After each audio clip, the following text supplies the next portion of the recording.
歡迎來到耶穌基督影片，這是我們正在做的新影片格式。這只是聖經研讀，而且全是關於世界末日。這一切都是關於啟示錄，而且只來自聖經。我們在教會學到太多謊言、童話故事，許多不真實的教義，他們不是聖經裏的。因此，透過這些影片系列，我們要學習聖經中的真理。我們在多個平台擁有超過425支免費影片，包括 Facebook、X、Rumble、Instagram。我們擁有將近15000名追蹤者。各位，事情真的太多了。我們有戰爭，有戰爭結束，還有戰爭的謠言。我們有瘟疫、逼塞、漢他病毒、伊波拉病毒。我們有跨維度的惡魔正在被揭露。事情太多了，我相信你一定覺得頭腦在旋轉。但耶穌就在這裏，我想讓你知道這一點。所以現在是時候讓自己和家人和好，並與基督和好。認識耶穌基督的啟示，親近天父，並在聖靈中行事。我真的很高興你來了。這是第6次啟示錄聖經研讀，名為兩棵橄欖樹。兩棵橄欖樹。而且這一切都是，如果你看，這是一條線性的發展。所以我們從耶穌教派兩個燈台開始，兩個燈台在爭吵，現在談到兩棵橄欖樹。這一切都是相互連結的。我告訴你，正如我在上一支影片中說的，快速回顧一下，這是末世論中最大部分教會或神學院沒有教授的部分。我認為這是刻意安排的，這非常刻意。這是教會內部一個非常特定群體的欺騙。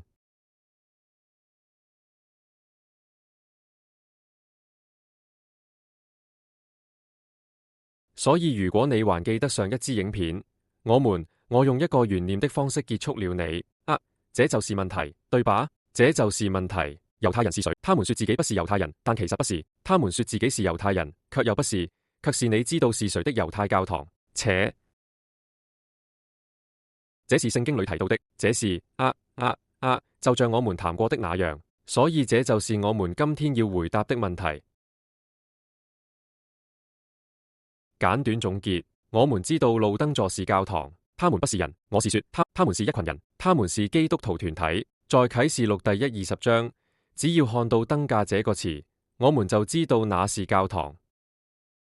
我們也知道啟示錄的7大教會，分別來自以弗所、士密那、佩加蒙、提亞提拉、撒爾底斯、費城、老底嘉。我正在快速處理這件事。你可以在之前的影片《啟示錄》第2和第3部中看到更詳細的版本。這7間教堂就是這7座教堂，對吧？所以在啟示錄第2章，你可以看到這4間教會。受迫害的教會並未受到譴責，另外3位則遭到譴責。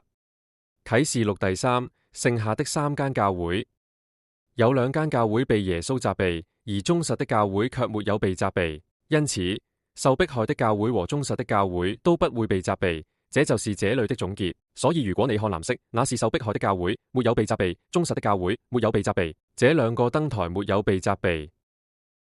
然後我給你們看了耶穌沒有責備的2個燈台，一個是受迫害的教會，另一個是忠誠的教會。在這2間教會中，恰巧在啟示錄第2章第9節和第3章第9節，耶穌提到：我認識你們的行為，也知道那些自稱褻瀆的人是褻瀆的。猶太人，但又不是，他們是撒旦的猶太教堂。他在啟示錄第3章中又說了一次，恰巧是他說了2次完全相同的話，非常有意圖。這不是重複的陳述。他對着2盞同樣的燈說了2次，對着他沒有責備的2個燈座。你得跟着火車來這裡。因此，受迫害的史密那教會、費城忠實的教會，沒有責備他們2個燈座。2次他都說同樣的話。這就是你要對抗的群體，那些自稱是猶太人但其實不是的猶太人。所以現在我們想要正確回答這個問題。你們真的要明白這一點。我真的，而且我已經知道這件事快7年了。那2位見證人，他們是什麼？代表什麼？他們在末世代表什麼？他們，這不是摩西和以利亞，那是謊言。這是那些非猶太人的謊言。我是說，我不知道該說什麼。我的意思是，教會和神學院裏也曾說謊。當你了解那兩位見證人是誰，他們是兩個燈台、兩間教會、兩個基督徒團體，你所有的末世論，所有的，這就像一座紙牌屋，裏面裝着你在教會學到的一切，一切都崩潰了。被提理論說一旦得救，永遠得救，教會裏學到的所有胡說八道都崩潰了。一旦你理解這個基本框架，我們現在就在談啟示錄的 ABC。我們甚至還沒深入，這個基本架構與基督再來相關的末世論息息相關。當你了解這兩位見證人，他們代表什麼，他們是誰，而他們不是摩西和以利亞時，我告訴你，教會裏你所學到的一切，幾乎都會崩解。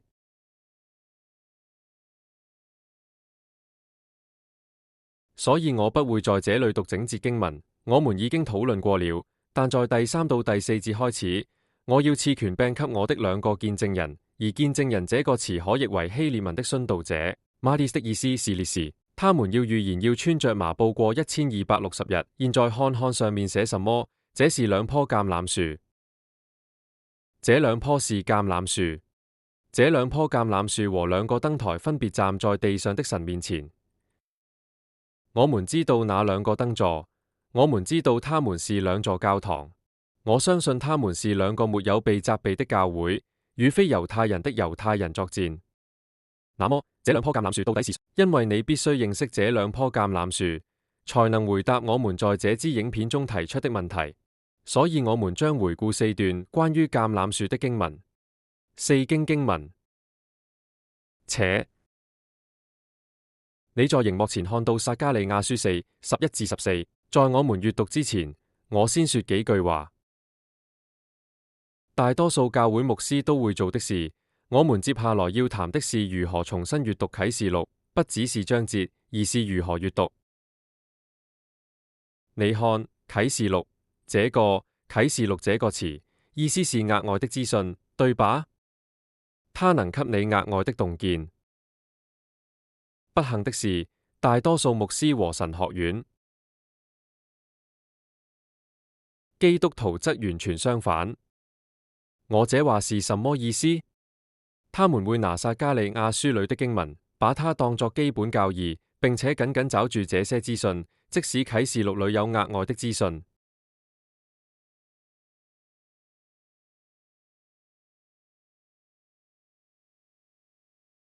你聽懂我剛剛說的話了嗎？必須是相反的方向，尤其是新約其他地方，尤其是舊約啟示錄中呈現的資訊提供更多資訊，而非更少。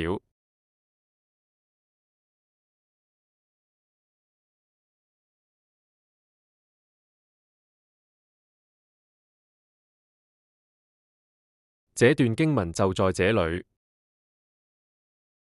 這是教會對摩西和以利亞的堅持。我們一起讀吧。我回答他，問他，燈座右邊和左邊這兩棵橄欖樹是什麼？我是說，你看到了嗎？上面明明寫着燈架。我又回答說，這兩根橄欖枝滴落在兩根通往金油管的插座裏，是什麼？然後他回答我說，你不知道這些是什麼嗎？是的，幾乎就像上帝在請求。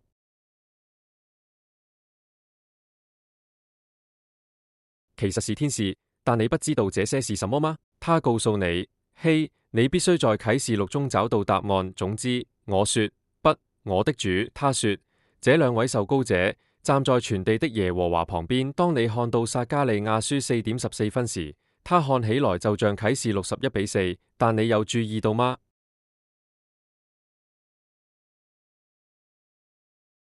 有點神秘。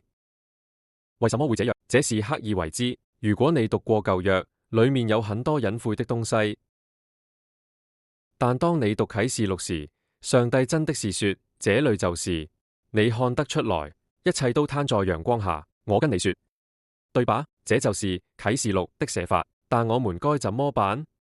我們會緊握撒迦利亞書4:14，並將其作為我們的教義。抱歉，總之，我想把這些說出來，因為我希望你能用同樣的方式閱讀啟示錄。你不會把啟示錄當作注腳閱讀，啟示是解決爭論的關鍵，是擁有額外資訊的部分。如果我們在聖經其他地方找到經文，啟示錄就贏了這場辯論。我們會談談這件事。抱歉，我再重複這個死麻。在撒迦利亞書第4章介紹了兩棵橄欖樹，並且明確告訴你它分別位於燈座的左右兩側。我們從啟示錄11:4知道有兩個燈台和兩棵橄欖樹。我在羅馬書11:16-24，你也看過這段，因為這節經文就是提到橄欖樹的經文。我不會看完整篇，你可以閱讀，你可以拍一張快照，也可以自己去閱讀。但書中提到兩種橄欖樹，一種是嫁接而來的野生橄欖樹，另一種是原本就存在的天然橄欖樹，樹枝被折斷。但你必須看到這裡的關鍵句子，它縮到第23句，若他們不繼續不信，就要嫁接進去，因為神能再嫁接他們。保羅在羅馬書裡到底在說什麼，對吧？他在說什麼？他說的是猶太人和外邦人，猶太人與外邦人。但各位，重點是這裡，這其中最主要的部分是基督。2000年前的耶穌基督對猶太人和外邦人皆可取得。對猶太人、印度教徒、穆斯林、佛教徒，無論你能想到的，這份工作都對全人類開放，是同一個耶穌基督，對吧？這不是，沒有其他救贖計劃，沒有另一個1948年創建的國家救贖計劃。這兩棵橄欖樹分別代表猶太人和外邦人，而共同點是基督。他們不會繼續不信基督。我本來不打算提這段經文，但聖靈叫我這麼做，所以我繼續讀羅馬書11:25-29。這是你剛剛讀到的內容的延續，而我提起這件事的唯一原因是聖靈告訴我，他說不，完成它，結束它，因為這是經文、牧師、神學院。他們扭曲成筆。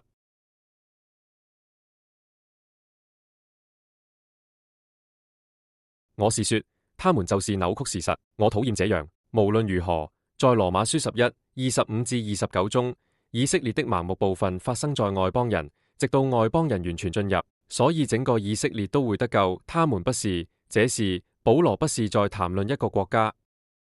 看看羅馬書9:6。並非所有的以色列人都會成為以色列，他不是，他說的是血脈。我們還得另外拍一支關於以色列的影片，但一旦進入，他們就會扭曲。我很討厭這樣，他們扭曲經文說，所以以色列全都得救，這是12支派。我們必須另外做一支影片來介紹。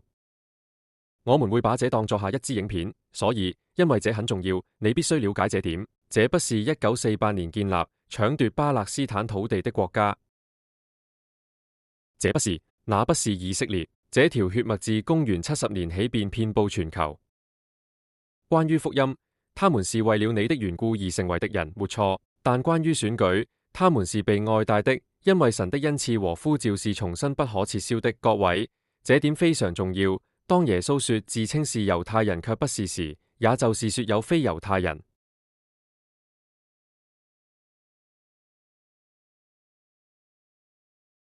在這裡，保羅所談的是猶太人，正如雅各書1:1所說，他們在公元70年後遍佈世界各地。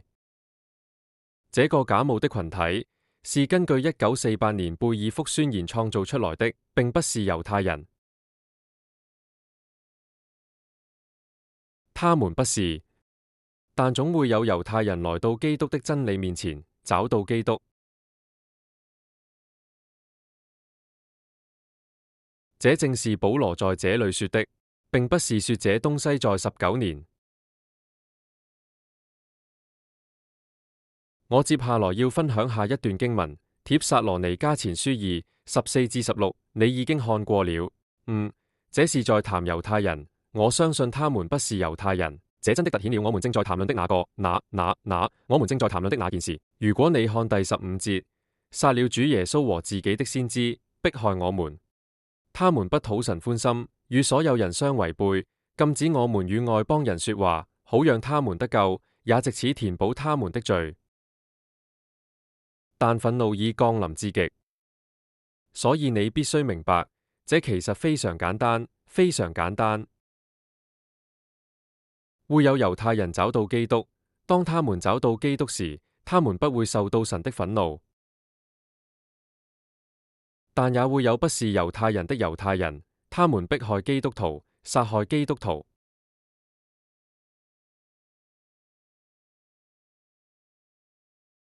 這些人不是猶太人，這些人不是猶太人。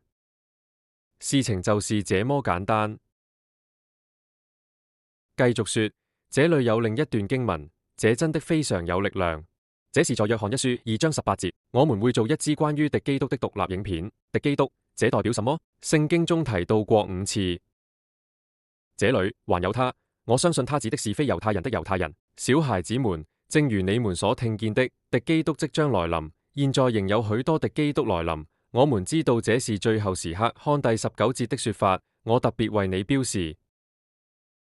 他們從我們這裏出去了，他們從我們這裏消失了。那是什麼意思？他們是猶太人，他們從我們身邊出去了，但不是我們的。他們離開了我們，但不是我們的。因為如果他們是我們的人，他們會繼續與我們同行。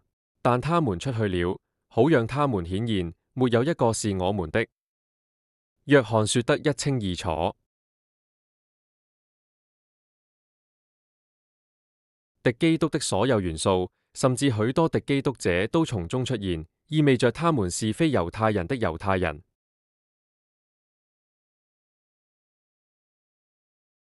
你必須明白，當年猶太人這個詞，你知道在使徒行傳中，他們其實被稱為基督徒。我們今天所稱的基督徒，猶太人其實就是我們今天所說的基督徒。而約翰一書正是在說這點。他指的是敵基督和敵基督教義的整體體現，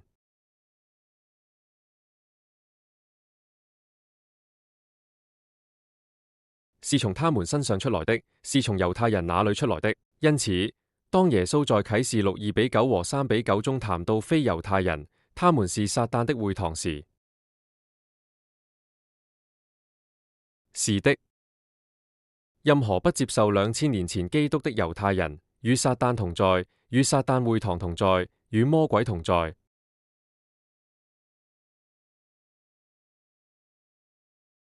你其實可以對任何不接受基督的人這麼說。為什麼不信的猶太人會不一樣？這是我最後要分享的經文。我先做個簡短的總結。在啟示錄13章第11節，第二隻獸，第二種野獸來自非猶太人，不是猶太人，對吧？因為有些猶太人不是猶太人，也就是說他們自稱是猶太人，但其實他們不是猶太人。第二種野獸來自非猶太人群體，意思是他們自稱是猶太人，但其實不是猶太人。讓我們讀第11節。然後我看見另一隻野獸從地裏冒出來，它有兩隻像羔羊的角，兩隻像羔羊的角，還會說話像龍。你必須明白這點。我會快速總結一下：非猶太人團體、非猶太復國主義者團體，他們拒絕了基督，他們欺騙了神學院，他們欺騙了教會，他們告訴你摩西和以利亞是兩位見證人，他們把教會裏的一切都搞砸了。你一直在相信童話和謊言，為什麼？因為他們想復活自己的基督，那就是第二種。他有兩隻角，像羔羊一樣。第二種野獸來自非猶太人。現在我想說的是，整個過程中，神的話語是真實的。上面寫着兩棵橄欖樹，這代表什麼？這意味着許多猶太人將會認識基督。哈利路亞！2000年前的基督，不是他們想要復活的這個假基督。我祈禱你能理解，奉耶穌的名。